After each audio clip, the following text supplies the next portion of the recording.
Hello and welcome to the Wildcard Rewind. Week 4 is almost over, another fantastic week, and we're nearly a quarter of the way through the NFL season. Can you believe it? Anyway, let's get straight to it. I just want to rewind to when we were young at heart. Back to all those good times. Take me back to the start.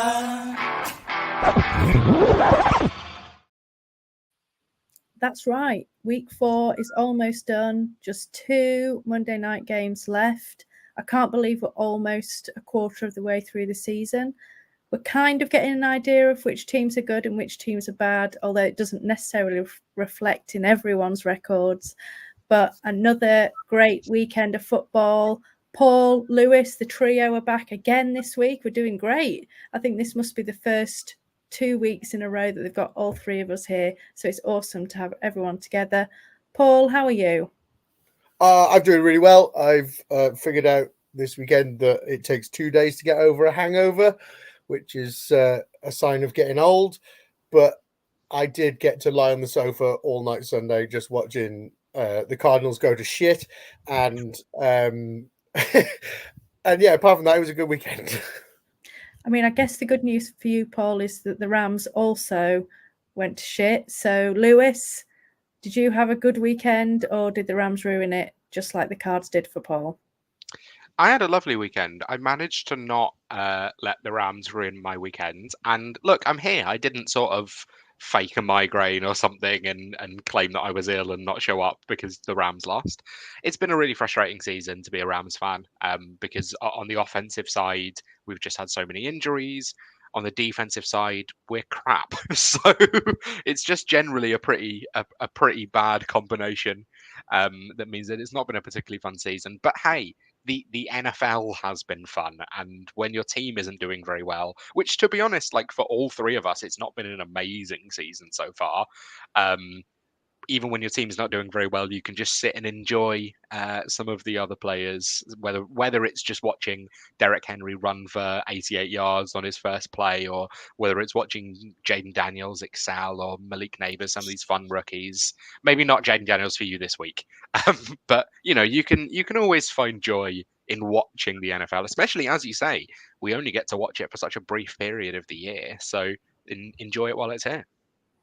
Yeah, we're definitely not having the best seasons, the three of us. So like you say, we've got to get our enjoyment somewhere else, unfortunately. And then, go on, Paul. You've obviously got something to say. Can I just say, one of my favourite moments of this season was, I think it was Tuesday morning last week, where the Bengals lost in Monday Night Football, was it? And you just text the group just going, I'm looking for a new team. And that was it. That was all the text was. It was, I'm just looking for a new team. I'm just done with these. And I was like, that pretty much sums all of our teams up this year. All of it. I could have texted you guys last night going, yeah, I want a new team. I actually feel like supporting the Commanders because I actually enjoyed watching them play last night. It was nice to see them doing well, you know? I think the worst thing with all three of our teams is that we have all, in the time we've supported them, been through some incredibly rough patches. Like the Rams had the first overall pick. I know they traded up, but the Rams were really, really bad under Jeff Fisher when I first started performing. Paul, obviously, the last few years for the Cardinals haven't been great, but there was also a pretty rough patch sort of 5-10 years ago as well. And Hannah, up until Joe Burrow, the Bengals had really struggled for quite a while. But in the past few years, we've all had some really bright moments. The Cardinals went whatever it was, like 8-0 or 9-0 to start off a season. The Bengals made a Super Bowl. The Rams made a Super Bowl. Like, we've had some really bright moments. And then this year just sucks. And I think it makes it so much worse when you're not, say you're a Titans fan or you're a Giants fan and your team's bad and you're like, yeah, I think I knew that coming into the season. That's so much easier. But when you're getting a bit used to your team being good, there's real reasons for optimism around your team. And then they start off the season. Are all three teams 1-3 currently? Is that where we are? Yeah. Like when you start off the season like that, it just makes it so much worse when you're just so excited going into it. Yeah, the problem is, Lewis, hope. You should never have hope. You should always feel downtrodden. This is what I've learned from being a long-time Bengals fan. It's actually okay when you're downtrodden and you know you're always going to be rubbish because you expect it. But it's when you go into a season saying that you're going to be a Super Bowl contender and then start 0-3 that you actually get disappointed. So, yeah, it's just that kind of season for us, isn't it? But that makes fantasy and all the other teams and things and the enjoyable things that we like to watch all the more important, right? So, unfortunately, that means that with week 5, we've got the start of some bye weeks. So this week we've actually got a few fantasy relevant teams on bye, which is going to be painful for some of our teams. So the Lions and the Eagles have got quite a few fantasy relevant players on there. The Chargers, not many, but people will probably have a couple there. And then obviously the Titans. So all 4 of those teams on bye. We're going to be starting to scrabble around on our benches and the waiver wire to try and pick up some people to fill in some gaps. So hopefully some of our studs might help people out there a bit later on. But shall we start talking about some big news of the week? And I think maybe the biggest thing from this week has been that unfortunately Rashee Rice was carted off the field last night with what was, I'm not sure if it's been totally confirmed, but it's strongly suspicious of an ACL tear. And that means obviously he's going to be out for the rest of the season, which is an absolute bummer. Obviously his ADP was pretty low for most of the off season because people were worried about that suspension. And then obviously that suspension didn't come. So people had like a massive advantage. And then unfortunately you can't kind of see that through because unfortunately he got that injury. I guess the thing from a fantasy point of view, Paul, maybe I'll start with you, is kind of what are we thinking now around the rest of the Kansas City receiving core? Are you interested in any of these pieces that are now going to have to step up, or do you think it's probably going to concentrate around Kelsey and Worthy? It's hard to look past anyone other than Kelsey and Worthy. I think for me, one of the best things to come out of last night's game, I think, was Kelsey. Kelsey had his highest number of targets, his highest number of receptions. He had 89 yards. And, at the moment, I think he's tight end 3 on the week, and that's a positive for me because we've all sort of been looking at Kelsey and he's not really done anything up until this moment. And Rashee Rice has had a real good start to the season. So I think Kelsey for me that was a big uptick for him. I do like Worthy, but I think Worthy is one of them players that if he gets that big play, he's a value to you. If he doesn't get that big play, he's nothing really. So week 1, he was wide receiver 11. He had 47 yards, a touchdown, and 21 rushing yards and a touchdown. Then he was wide receiver 70, wide receiver 77, and then this week he's wide receiver 21.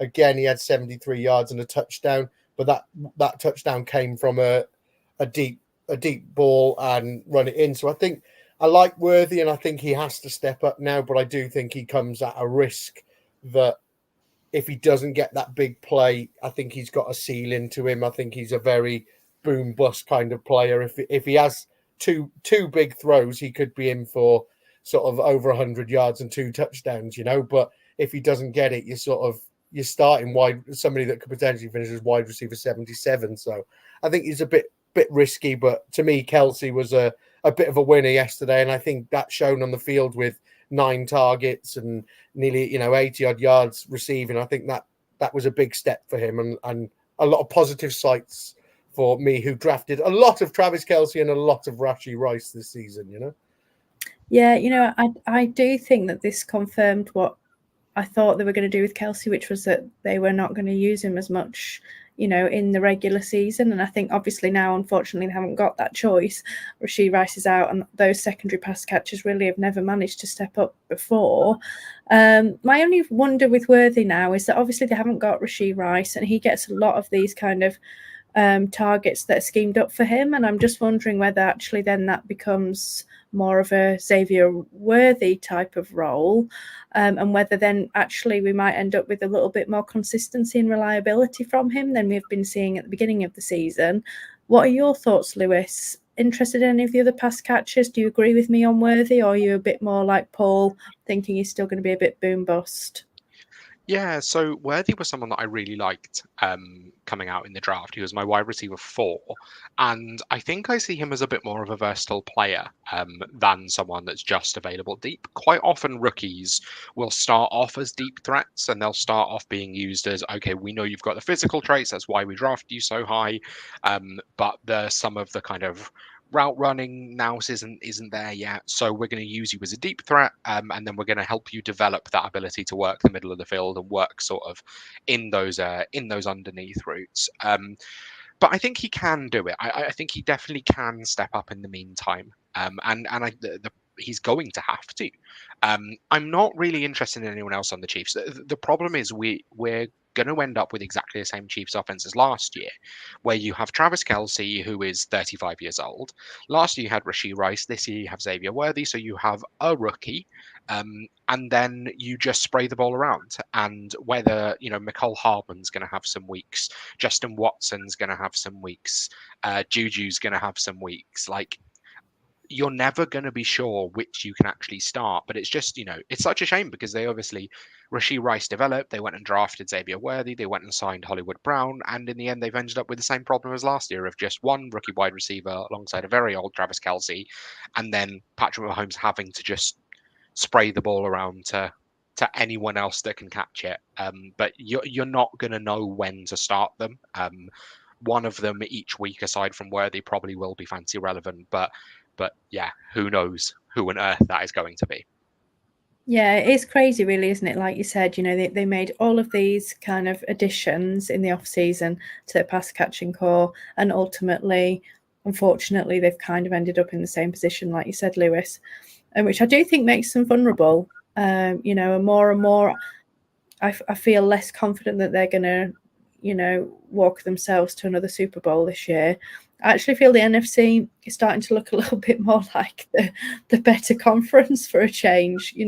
For a long time, people have been saying the AFC is the best. They've got all the best quarterback, blah, blah, blah. And I think people thought, again, the AFC was going to be this juggernaut, but, we're just not really seeing that, and there's a lot of up and coming teams in the NFC that are making things quite exciting, and I think potentially they could start to push these AFC teams. And, I hope that we don't see Kansas City in the Super Bowl again.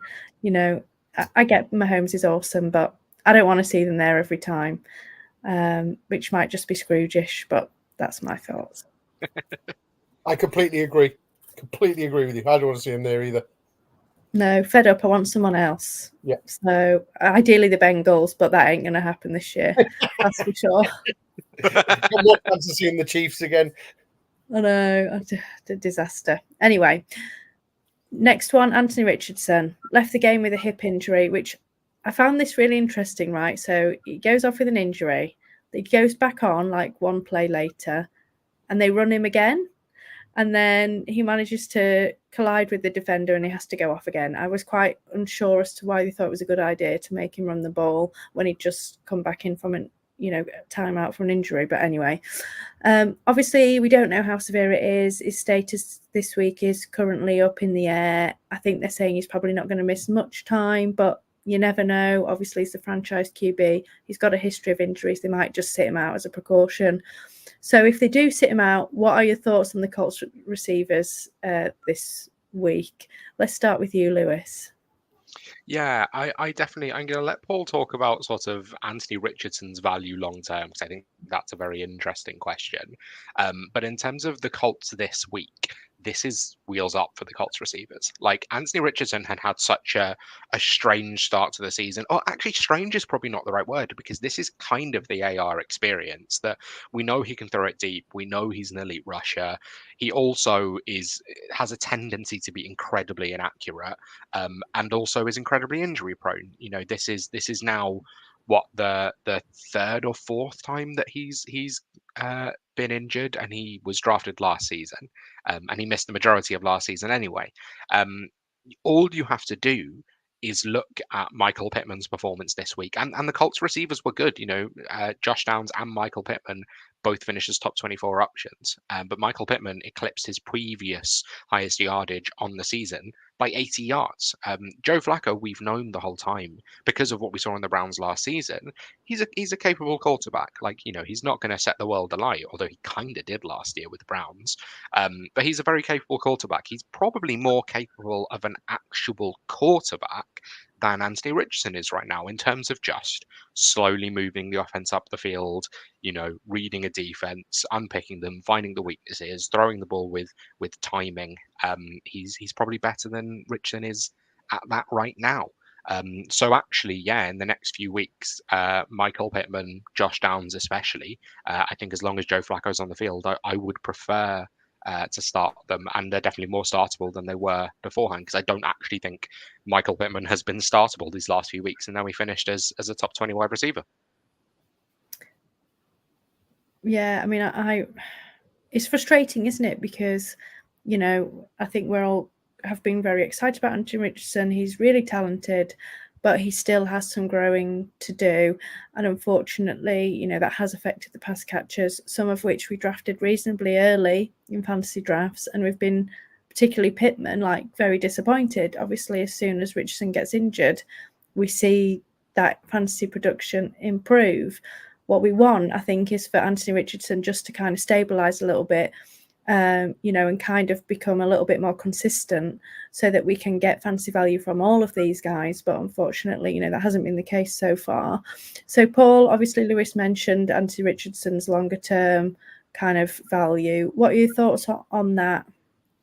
It's really worrying me. And I know this is more a dynasty thing than a redraft thing. I think, redraft, you sort of, there's not going to be much on the waiver wire. So what do you do with him? But I just think in general, everyone's hell-bent on him. He was like QB 4, 5, or even like 6 off the board in some people's drafts. Everyone went really high on him and stuff like this. But I'm looking at so far in his NFL career, he's played 5 games where he's got 100% of snaps. Okay. And in total, he's played 8 games. He obviously went down injured in week 2 last season, then went down injured in week 5 and missed the rest of the season last year.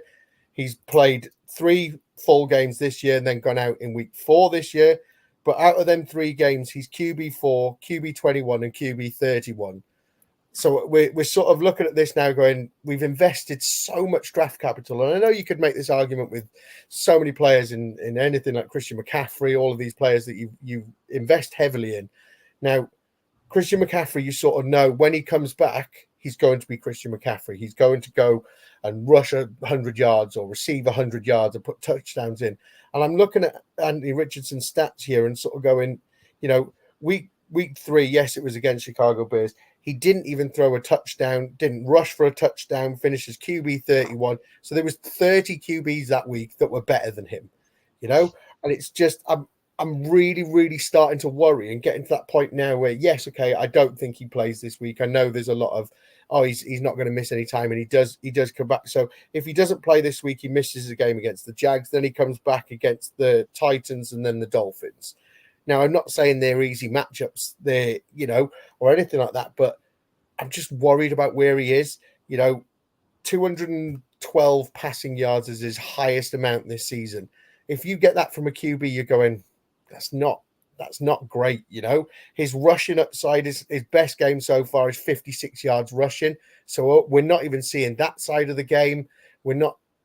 I feel like we're missing so much. I think if you were to draft now, and I know we spoke about this a couple of weeks ago where we were like, if you were to do that first round again, if you were to draft again, how far down would you go for Anthony Richardson? How many more QBs would you go? I'd rather him. I'd actually rather Sam Darnold over Anthony Richardson at the moment if I was to do a draft now. Knowing what I know now, I'd rather somebody like that and go, yeah, I'd rather him than Anthony Richardson.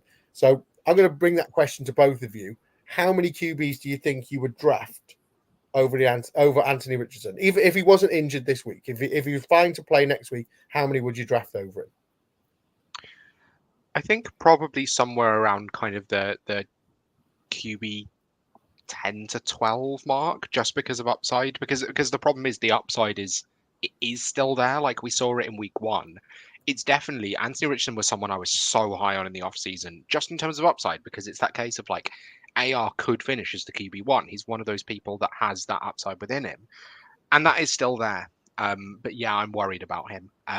The one that I'm very intrigued by, I was going to raise, is whether or not you'd have him or Justin Fields right now, given sort of the similarities in Justin Fields' last season in Chicago, with a QB who can move the ball with his legs but can't really read a defense. I think I'd probably take Fields right now, and like definitely in terms of those other rushing quarterbacks, definitely take Jaden Daniels ahead of him. Yeah, I think probably somewhere around that sort of QB 12 sort of range. How about you, Hannah?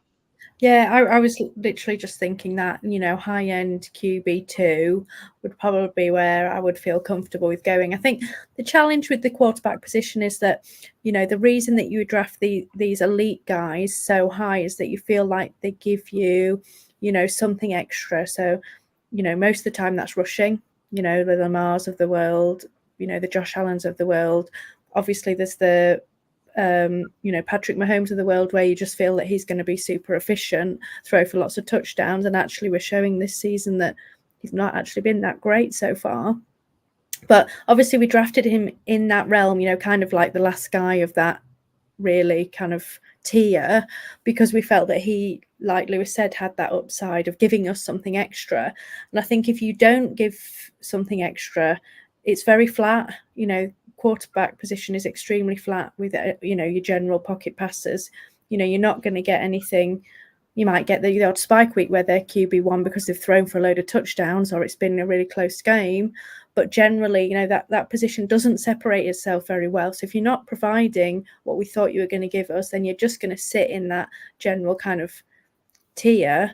And so we've drafted you high, but you're not separating yourself. So you could have just waited and gone for a Jaden Daniels at QB 10, 11, 12 or whatever, and actually he is separating himself into that elite tier.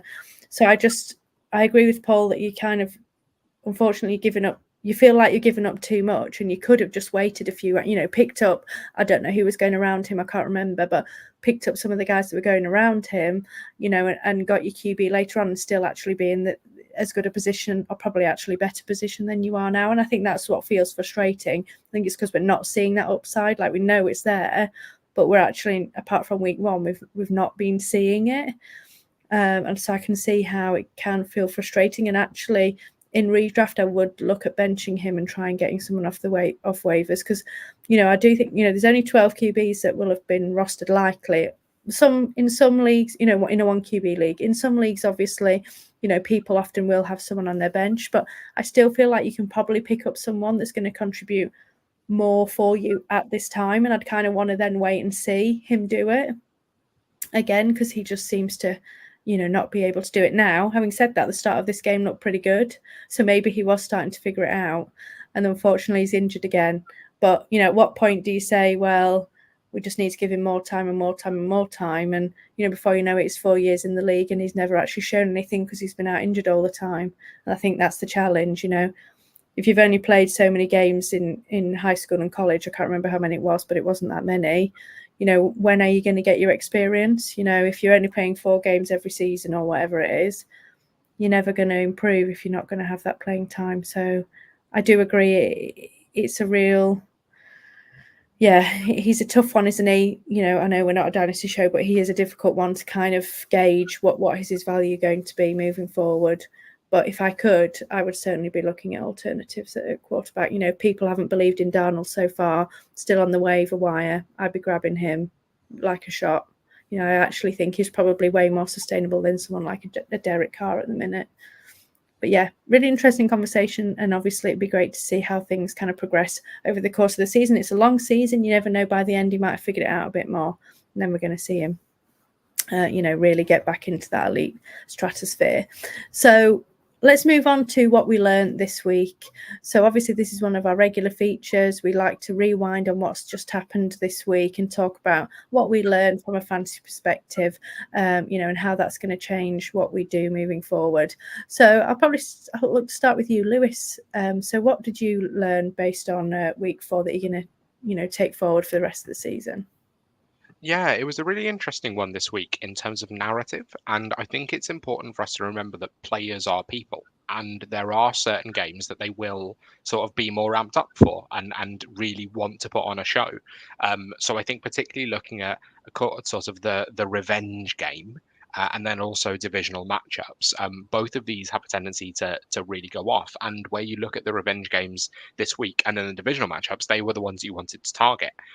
Whether it was looking at sort of Aaron Jones going back to Green Bay, whether it was looking at Cliff Kingsbury returning to Arizona and putting on an absolute clinic with that offense, whether it like even looking at like Dare Ogunbowale against the Jags, like he scored what eventually became the game-winning touchdown, and then these divisional matchups, obviously.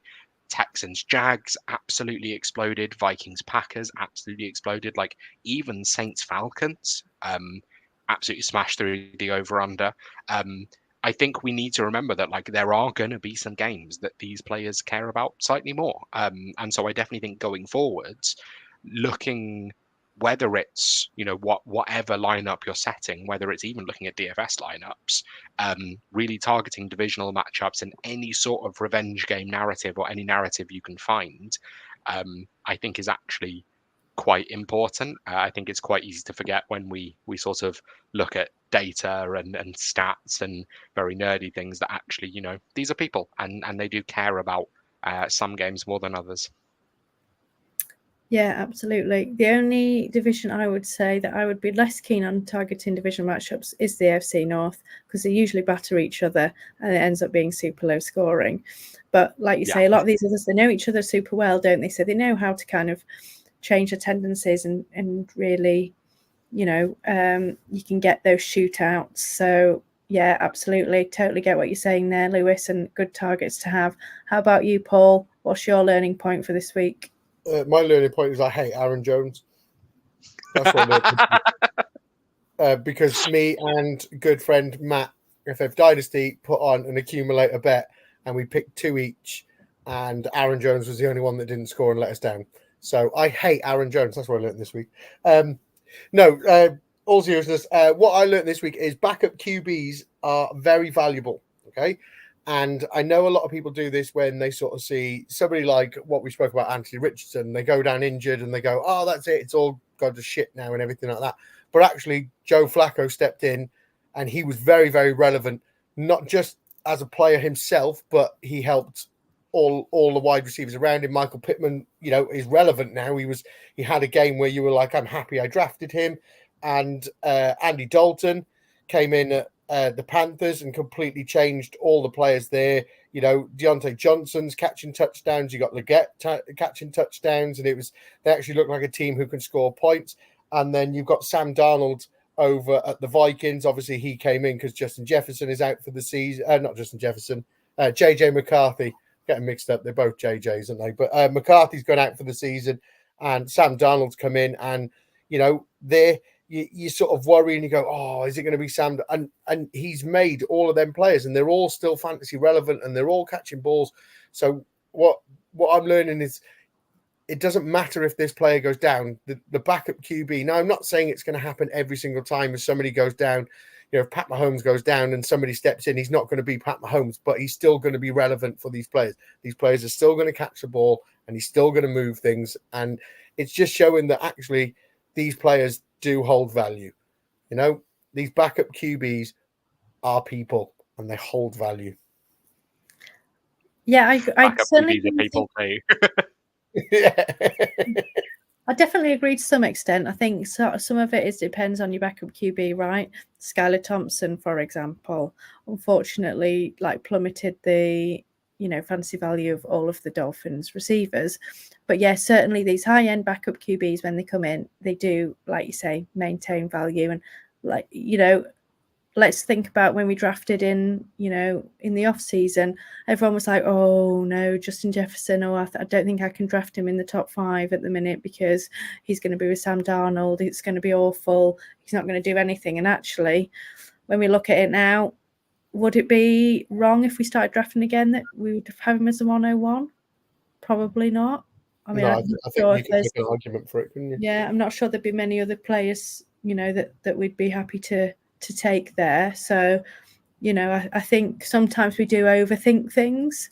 And again, it depends, doesn't it? Because again, some situations have played out terribly, like the Broncos, but some do surprise us, and there's always the ones that surprise us every year. And if you can find them, then you're going to get your hits. But some, it's not always the easiest to tell, is it, in the off season? Mine is that obviously, like I've said, this would be a great drinking game for anyone listening this week. How many times I can say we're a quarter of the way through the season nearly.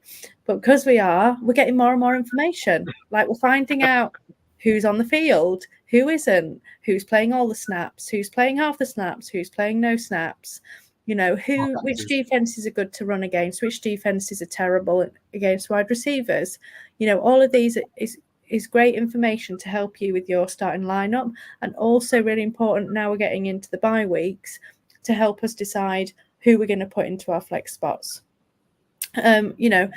One example, not necessarily from a flex point of view, but from the information, right? Some of these elite tight ends, I know we talked about tight end no end last week, but Mark Andrews, right?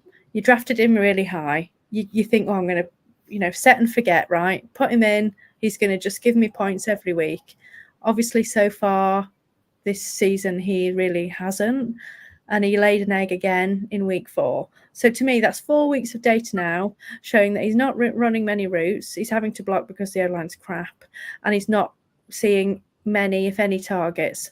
So some people will still be trying to be like, he's going to have a game next week. He's going to get going. But at some point, you've got to say, look, I've got to give up on him and I've got to find someone else. And I think this is going to be some of your last chance to get on the waiver wire and find a tight end. Tucker Kraft, perfect example. I think people still haven't quite noticed what he's doing and how much, he is involved and how much he's playing over Luke Musgrave. Like, this is your final chance, I think, to get on the waiver wire and pick up Tucker Kraft before, he's taken by someone and there's no startable tight ends on the waiver wire, and you've got Mark Andrews who's giving you a goose egg every week.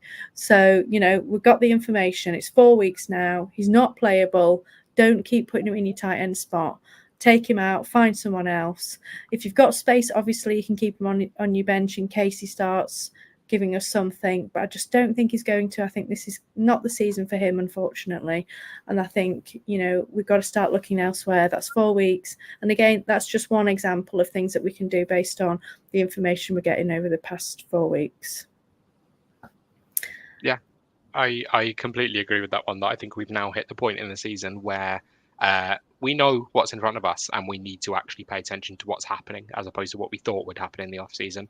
And I think Mark Andrews is a good one to raise. And because you did raise tight end, last week I asked how many tight ends had scored multiple touchdowns on the season and made you guys guess. We now, and the answer was 0. It was 0. We now have 1. George Kittle. George Kittle has scored multiple touchdowns now. We have our first tight end with 2 touchdowns, and I just think that's an exciting thing to note. Didn't Taysom Hill get 2 this week as well? If he counts as a tight end, then yeah. Yeah. I'm just saying, he's tight end as well. Tight ends wise math. Multiple receiving touchdowns, let's say. Oh, okay. I'm just checking because I want love for my guy Taysom Hill, who stepped on the pitch and did exactly what he's done a million times before, and people still don't know how to stop it. You know what I mean? We were talking about that, weren't we? We spoke about this so many times. Yeah. He turns up, he does his thing, and nobody stops him ever. I just don't know how he does it. You also had Kyle Pitts got a massive 0 this week as well, didn't he? So he's another guy. I don't know if we all agree, but we should be moving away from him now at this point. I know people are wondering. Dalton Kincaid ended up with 4.7 points as well. This is Mag's Dynasty tight end 1. So I just wanted to update you all that Dalton Kincaid still hasn't done much. It's very upsetting. The tight end position, we won't talk about it again. Otherwise, I'll get on my soapbox. Yes, we will. We'll definitely bring it up again next week, yeah. The thing that upsets me is that I can't put anybody as a scare or a stud in tight end because it's just such a mess. So I'm having to avoid the position totally. And on that theme, should we talk about our studs? So Yes. obviously these are our under the radar players that we think are going to smash this coming week. Obviously Lewis said that very enthusiastically because he had actually a very good week last week because his stud was Justin Fields, who finished as the QB1 because he passed for 312 yards and got a passing touchdown and also rushed for 55 yards and got 2 rushing touchdowns. So he got 32 points on the week, QB1. Awesome work, Lewis. Very impressive. Thank you. Paul, you did also much better than I. Unfortunately, I've had a terrible week. You said Rashid Shaheed. He had 8 receptions for 83 yards. I mean, I can't believe. I mean, if that's all he got, and he finishes as a wide receiver 17. It's a very upsetting year for fantasy, isn't it? Because he had 17.7 points. Now, I did lose, and I'm happy to take the point because I said Michael Wilson, who only had 3 receptions for 38 yards, which means he finished as the wide receiver 61 with 4.8 points. However, I do have to make the point that he did see a season high target share of 31.8%. And it wasn't actually his fault that he didn't hit. It was the Cardinals' fault because they were rubbish. So actually, the process, like we've said every week, was good. The results didn't follow because, Paul, your Cardinals were rubbish against the worst defense in the league. I'm very upset, Paul. Now I've got to take a point. And I blame you. It's win-win for me, okay, because you lose. Okay. You lose. And I completely agree with you that the Cardinals were garbage. They're ranked 32nd in the league against wide receiver. And I don't know. I don't know. I don't know where their game plan comes from. I don't know what they're thinking or anything like that. We marched downfield. We had the opening possession on the ball, and we marched downfield, and he threw a touchdown to Marvin Harrison, and I was like, oh, here we go. This is going to be amazing. I didn't do anything else. Literally nothing. They're the worst team against the wide receiver position in the league. Literally everyone that's gone there has finished as a top. They've always had a top 10 fantasy wide receiver against their team this season, everyone. And for some reason, he just didn't want to throw it to Marvin Harrison Jr. Well, that's why I thought Michael Wilson would be great. 31st ranked defense. No, for some reason they played well. You played garbage. Yeah, and here we are. Now I've got to take a point. But anyway, let's move on to... Go on, sorry, Lewis. First half, Marvin Harrison Jr. might be the best player in the NFL.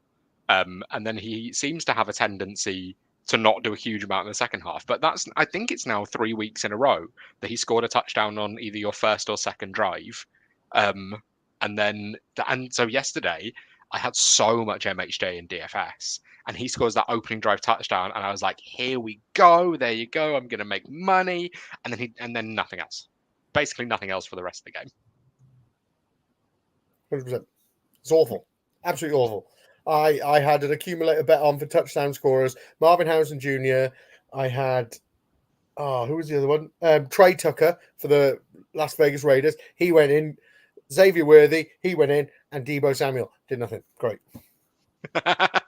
Literally the one person you'd be like, he's going to score a touchdown. Deebo Samuel didn't do it. Great. So I was similar. I don't understand it. I don't understand it. And I was chatting to Ali about this on one of his Twitter posts. I actually think Malik Neighbors is now, in my opinion, ranked above Marvin Harrison Jr. in dynasty wide receiver position, because Malik Neighbors is every week and he's just doing it no matter what. 11, 12 targets, catching them all. Brilliant. Fair play to him. Marvin Harrison, don't want to throw him the ball, apparently. Don't want to do it. Typical Cardinals, don't want to do it.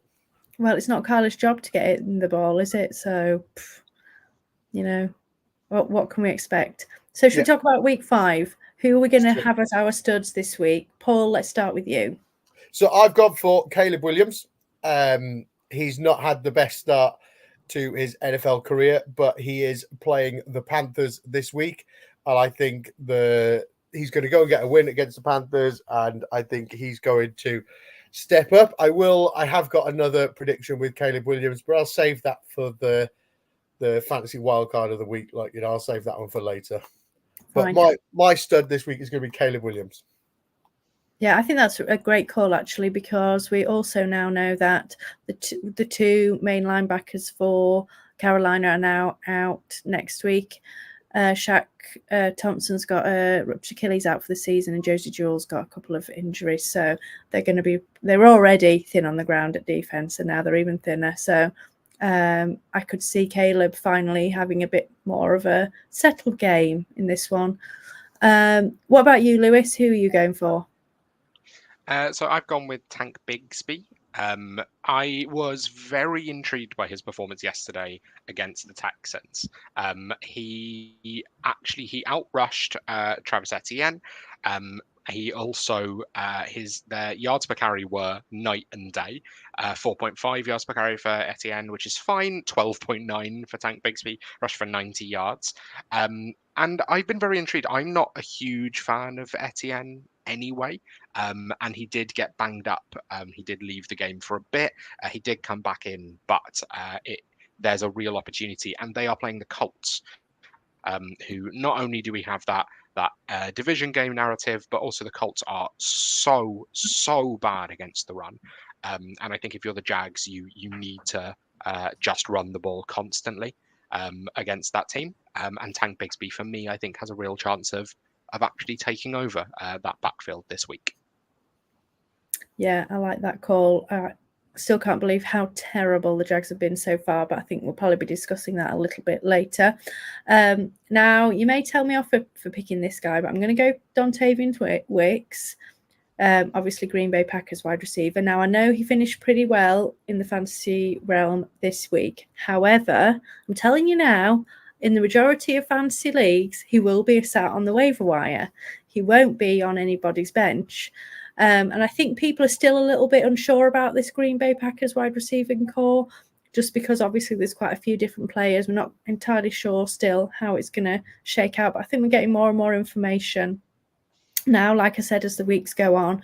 Obviously, the previous weeks he'd been splitting time with Christian Watson, and then we saw, unfortunately, that Watson left early in the game with an injury. After he did leave, Wicks had an 80% route participation rate and a 23% target share. So he's going to be on the field probably full-time, in this offense now. It's a high-powered offense. I know maybe they didn't do quite as well as we expected this week, but they put up points, and Jordan Love, he's fun and he's going to throw the ball. Watson, unfortunately, is likely going to be out for multiple weeks, and now Love has played 1 week with his knee injury. I think he's going to get more and more comfortable playing again. And I just think that this is a perfect opportunity for Wicks, who's going to be on the field 100% of the time, to get another good fantasy week. They also play the Rams, who, unfortunately, Lewis, I have to say, give up the second most fantasy points to opposing wide receivers. So, this is a great opportunity for him. And I think there's a chance that we have multiple quite fantasy relevant wide receivers on this team this week. And I think him and Jaden Reed probably going to have good weeks. So it's Dontavian Wicks for me. As I say, I know he finished well this week, but he is going to be on waiver wires in a lot of leagues, and I want to encourage people to pick him up. Apparently, he's rostered in 18% of leagues on Sleeper. Wow. Yeah. But to be fair... I'll let you have him because he's obviously not owned anywhere. To be fair, on a standard, short bench redraft league, why would you have him? You wouldn't, would you? These long bench leagues, best ball, massive rosters, dynasty, rosters. I think we're all used to knowing about him and having him. But in these short bench leagues, people just won't even have been thinking about him. He's not going to fit on, if he's not doing anything. So I can see why he's not rostered. But this is the time, empty a lot of your tank, I feel, because I think if he plays well, Watson's going to struggle to get back in. So I do think this could be a waiver wire darling. He's not going to be a puka, but, one of these waiver wire pickups that you're not going to regret. Hannah has to drink. Hannah mentioned puka to go before I did. I know. Get it too big. It's because I knew Lewis was going to mention him. 44 minutes, and he sat here waiting for somebody. Somebody mentioned puka. Somebody mentioned puka. I didn't do it. It wasn't me. I didn't bring him up. He's been injured and he's going to miss the next month. I didn't bring him up. It wasn't me, guys. This is a problem, you see. We're not, we've all got memories like goldfish, and he's not playing at the minute, so we forget about him. But I'm thinking about him every day. I thought so. I wanted to bring some, fun and brightness to Lewis because he's having difficult times with the Rams. So why not mention one of his favourite players? So should we talk about our scares of the week? Obviously, these are these kind of hyped up players or players who've been performing well that we think are probably going to disappoint with this week to come. So last week, unfortunately, Lewis kind of failed the brief because he mentioned the Seahawks running game and Kenneth Walker is going to play tonight. But obviously they've not played yet. So we don't know. Lewis, you could be right. You could be wrong. We can have a review of it next week. But unfortunately, you missed the opportunity to have a scare. So I think, we're going to have to give you the point on this one. It was a forfeit. I will happily take this one because you guys both did absolutely spectacularly with this. And I even messaged beforehand. I got very confused. I get very confused when there's 2 Monday night games. It doesn't make sense to me when there's 2 Monday night games. I didn't meet the brief. I am happy to take the point for this one, even if the Seahawks don't rush for a single yard, I have still lost this one. Well, that's very valiant of you, Lewis. And hopefully that will teach us all a lesson not to do it again. Paul, you had a good week this week. You said Amari Cooper. He had 4 receptions for 35 yards and finished as a wide receiver 51 with 7.5 PPR points. I have to say, probably lucky's not the right word, but I think Anthony Richardson's injury is probably the reason that I did quite well with my scare. Because he only managed to pass for 71 yards and rush for 28 yards, which means he finished as a QB 28 with 5.2 fantasy points. So let's have a think about who our scares are going to be for week 5. I'm going to come to you first, Lewis. Who's your scare of the week? So I've gone for Malik Neighbours. And Paul had some trouble with this one a few weeks ago when he finished as the wide receiver. I think it was 2 or wide receiver 3. But he was banged up coming out of the wide receiver 3. He was banged up coming out of the game. I don't know if it's officially a concussion, but I did read reports beforehand that looks like he is likely to play at the weekend. But the Seahawks defense under their new head coach is absolutely elite. And they have some great corners that should be able to match up with him. They're also very good at kind of trying to scheme opposing wide receivers out of the game. They are currently, in terms of fantasy points allowed, the best defense in the NFL against wide receivers. They also have a good pass rush as well. And I just think if you can scare Daniel Jones enough, he won't be able to efficiently get the ball to Malik Neighbours. So I think it's a combination of him maybe not practicing for the whole week, him going up against the best corners he's gone up against, and then also that defense just being scary for a terrible Giants offense. I think this could be a difficult week for him. Yeah, I like that. I'm still surprised that people haven't realised that Malik Neighbours is basically the whole of the Giants offense, and you just need to have like 5 guys covering him, and I still don't think they'll be able to do anything else. So hopefully the Seahawks will figure that out. And as I say, that Mike McDonald defensive scheme is really helping them out.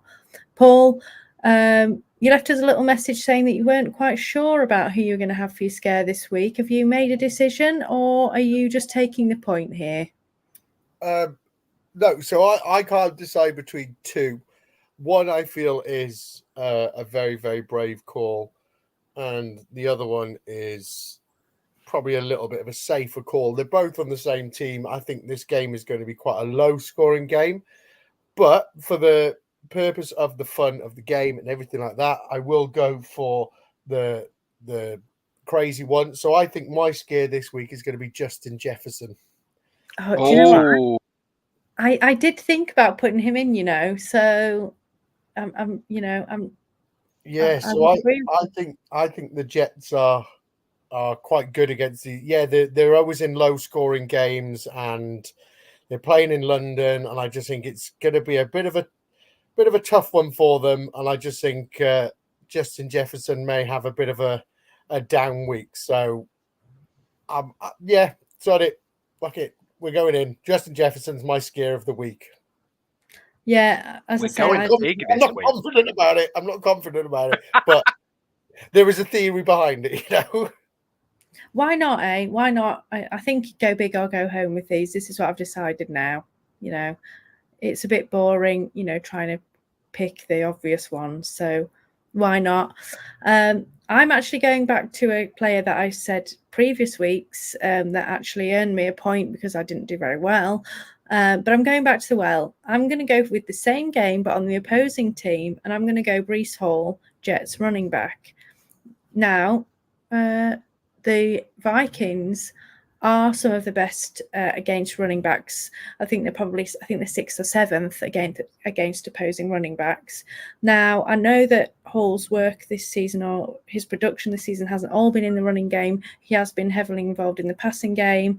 But the Vikings defense is kind of better, you know, against opposing wide receivers than a lot of other teams. They're just over kind of middle of the pack. And I do think this Vikings defense is pretty crazy, and I think it's given a lot of people issues. Now, I know that Rodgers is ancient, has probably seen everything that's ever happened and might be able to overcome the defense, but I do think the Jets offense has been struggling and they need to try and pull it together. And I think if they've not managed to, then I think Breece Hall is also going to struggle. So we will see which side of the ball is right. And actually, this contradicts something that I'm going to say a little bit later, but let's just have a bit of fun, this week.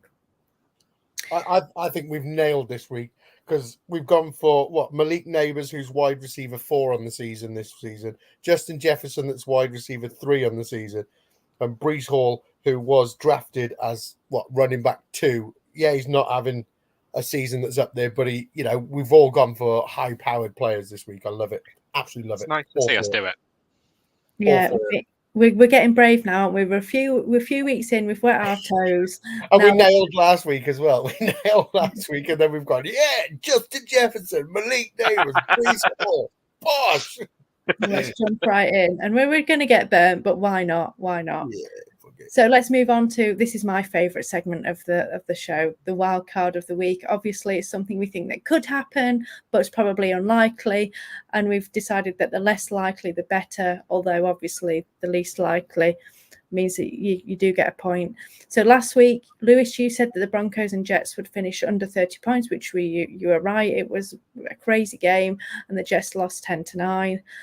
You did say Jahan Dotson was going to finish as a top 20 fantasy wide receiver on the week, and unfortunately that was incorrect. He finished slightly incorrect. He finished as a wide receiver 71. So, close, but just not close enough.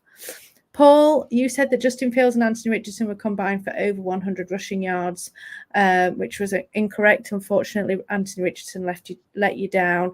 Fields did run for 55 yards, so he got his portion of the 100 yards, but Richardson only... I feel if Anthony Richardson played the game, this would have been right, because they had 79 between them. Yeah, you probably would have been right. But unfortunately, you didn't, so we can't be sure. You did say the 49ers lose again, which we desperately wanted to happen, but I'm afraid you were wrong. They did manage to overcome the quite terrible Patriots. Heart over head. Unfortunately, I was also wrong in mine this week. So I said the Giants would beat the Cowboys, which was reasonably close, but I was wrong.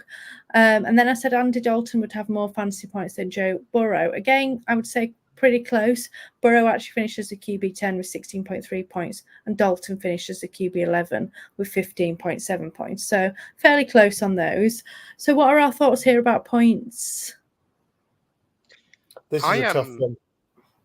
This is tough. I feel like I got one right, so it's not me.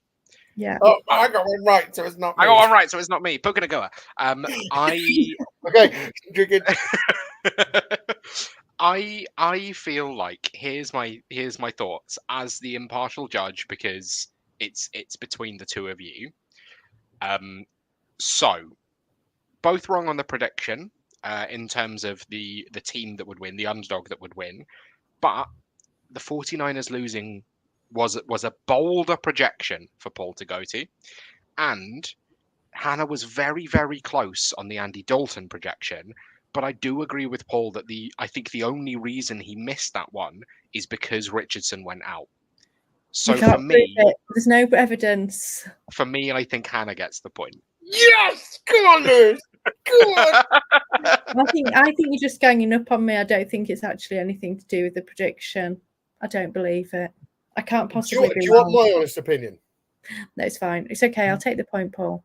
I was going to say my honest opinion is I'd feel harsh if either one of us got a point. Because half a point each. You missed out by what?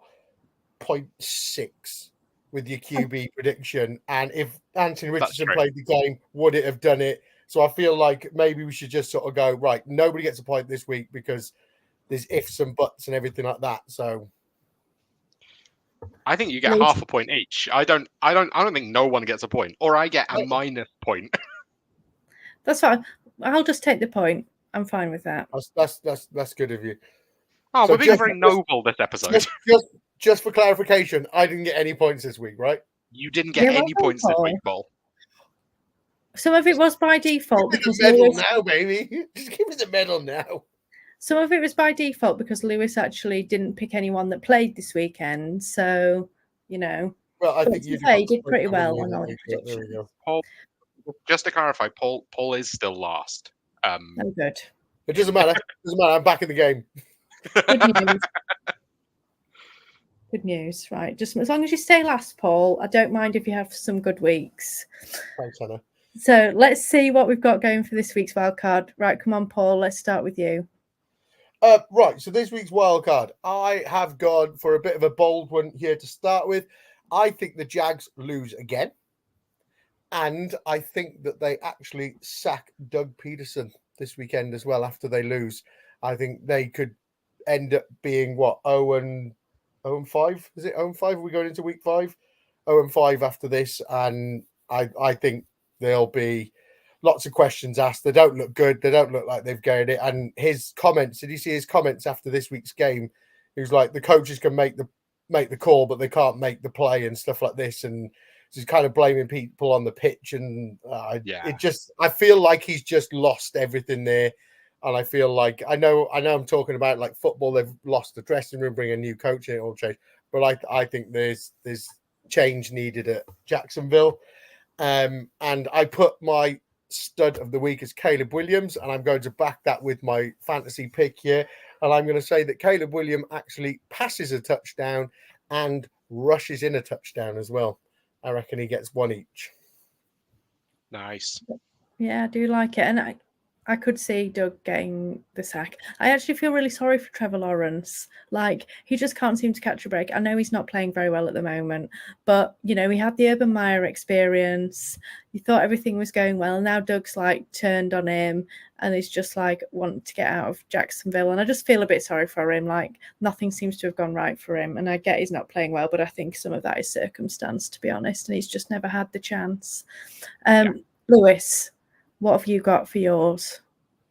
Yeah, so I quite liked my taking the under on a game last week, and looking at Raiders Broncos.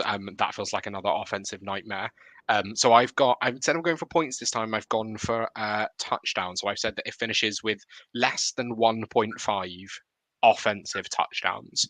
I think this is going to be an absolute stinker of a game. The Raiders were awful, even if they managed to beat the Browns. And the Broncos, again, they won, but by scoring 10 points. I've also then gone for going back to the well with the Jets. I think Aaron Rodgers doesn't pass for a touchdown in London. I think Jets Vikings is going to be a bit of a defensive show out. So yeah, that's where I've gone. I've stuck with the London theme, and I've said, actually, I've contradicted myself a little bit based on my scare of the week, but why not? It's a bit of fun. I think Darnold could throw for 2 interceptions in London. And I'm also saying that Garrett Wilson finishes with more fantasy points than Justin Jefferson. So if Paul's right, hopefully that also means that I am right. So I don't like being tied to Paul, but here we are. And we're probably both going to get a point next week. But hey, it's a bit of fun. I thought, let's go with the London theme. Obviously, we've got this game in London next weekend. I think that's actually going to be a really fun one. I wish I could go, but I haven't been able to this year. Anybody else going to any? Nope. No, not for me this year. Yeah, No. no, same, which is unfortunate. Because I say, I think that's going to be a fun one. Bears and Jags, less bothered about, but this one I think was going to be great. So I think we've had a great show this week, and I think we've done pretty well with our picks last week. So let's see if we can continue with that theme and take it home in week 5. But this brings us to the end of the show. Thanks you everyone for tuning in. Obviously, don't forget to follow us on X at Wildcard Rewind, and you know where we are on YouTube by now. Well, I hope so. At Fantasy Wildcard, and obviously there's some other awesome shows there, DFS, Dynasty, Devi. There's loads for you to get your teeth sunk into, everything fantasy. So for us, that's us this week. Until next week, we will see you then.